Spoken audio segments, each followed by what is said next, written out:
Yo, it's Guido coming at you with a tactics talk, and welcome back to Madogthefirst. It's been a while since we've seen him, and he is in one of his favorite tanks. The Tiger 2, arguably one of the worst tier 8 heavies in the game, if you just look at the stats and how it does. Probably a lot of different factors going on there as to why this tank is at the bottom of the list. Fortunately, he gets a little bit beat up by a T100 LT who jumps down to this spot here, which is kind of a pain. I wish they would change that a bit, because people can get down there and really wreck you trying to get down into this south fight. So the spawn on the west side has a really hard time getting into this fight over here if somebody comes to that point. A lot of times artillery can hammer you and their TD's sitting up on their TD spot, whereas this other team can get down in here pretty easily and start owning this ramp. There used to be a really good fight down here, but they changed this map around, and now it's just painful for the southwest spawn to use. But he's gone down here and starts side screaming, "Holy cow, a convoy, no, don't do it." And we are down to 444 hit points right off the bat, just like that. And this is a pretty good game, so we're about to see something special happen here. Or at least special in regards to bottom tier heavy in the 357. Bottom tier heavy in the 357. A lot of people may say, well, geez, I just can't do anything. Look at this, I'm just getting destroyed. It's just unable to do anything.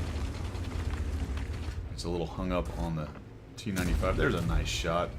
And Mad Dog's finding the back corner of the IS-3.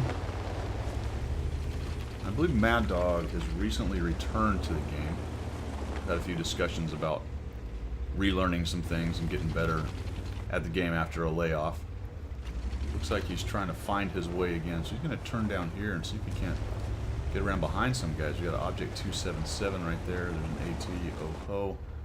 Let me put a shot on this guy. Oh, nice side turret. Oh man, it bounced. Are you kidding me? Terrible. Seems like that shouldn't have auto bounced, but it did. Uh-oh. This guy's gonna get a shot right through his superstructure. Mad Dog backs up. The T10 looking at him. Yes, the T10 is looking at him. So there's three tanks, an IS-7, a T-10, and a Convoy. Convoy takes a hammer in. Looks like he's taking a shot, so he dies. Mad Dog does a nice job jumping all over the guy that just fired. T-34-2 loses his mind and charges on in, but what does that do? Well, it gets the T-10 shooting at him. That does not pin. That's it. No, it did pin. Excellent. But it didn't pin. Nice pick on shot selection as well, right into that front sprocket, kind of a weak spot there. Well done, and we're up to 1966, having traded a bunch of hit points down to 444. We are well on our way to a good game. 1966, and a pretty big part of taking down this southeast corner down here from the southwest side, which is not easy. It's not easy. They did defend it with a decent amount of tanks, but you can see that Mad Dog's team invested quite a few of their best tanks right there.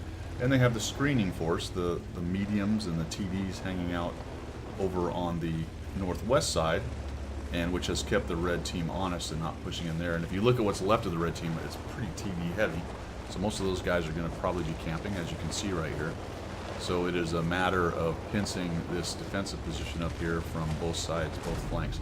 Hopefully Mad Dog's teams start moving up as well. This can be problematic right here, poking up and over. There's a long field of fire from all their tanks. Oh, there you go. There's an RHM. Oh, man. Should have been a pin on that one. I don't think he hit, actually. Artillery changes this a bit. The T-95 is able to just drive up here and park and start shooting at people. Mad Dog would be focused as well if there was artillery. Even if he backed up, he'd still be taking damage. But he can fight hold down right here without the artillery. Now we've got a murderer's row going on here. Everyone's poking up and firing at these guys. Looks like they got a medium coming off to the side there. It must be the Skoda trying to sneak around. Let's get a shot on this. Alright. Oh, what happened? I'm not sure what happened just there. He got one on the RHM though earlier, didn't he? Now, he doesn't want to poke up and move his turret right. It'd be nice to get a shot on that Skoda, but if he does that... Oh, there you go. If the guy pokes in enough, he's going to get a shot on him. There we go. Oh, well done.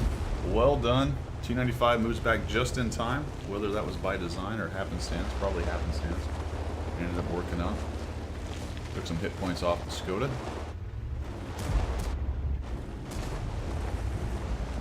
pretty good example, though, of one tank keeping another one honest. That guy wanted to come up there and just start shooting people in the side, but he had the Tiger II staring him in the face the whole time, so that made his job of swinging around there and getting shots just that much more difficult, especially if you wanted to not be hit. There's another shot there. Good essay on Mad Dog's part. Now you got a 2,950 damage game, 776 assists. Raffle stomp, but traded a lot of hit points early and was able to kind of tighten down the screws on being just a little bit more careful and started dishing out the damage. And one of the great things about the Tiger II is the accuracy of the gun. You saw that on display right there. He used it to good effect once he wasn't really just face brawling in there. Nicely done, man. Thanks for sending that in. That was a good one, and it's always good to highlight the bottom tier games because there's a lot of angst about bottom tier, especially when 8s are facing 10s all the time. And it's been said a million times, everybody says it, you got to find the right guys to fight. But even if you run into the 10s, you have to fight it correctly. Work on the tanks that you have shots on. When a 10 gives you an opportunity like the IS-7 did, take it. When you notice the Conway shot and was backing out and he was a one-shot, he took that opportunity.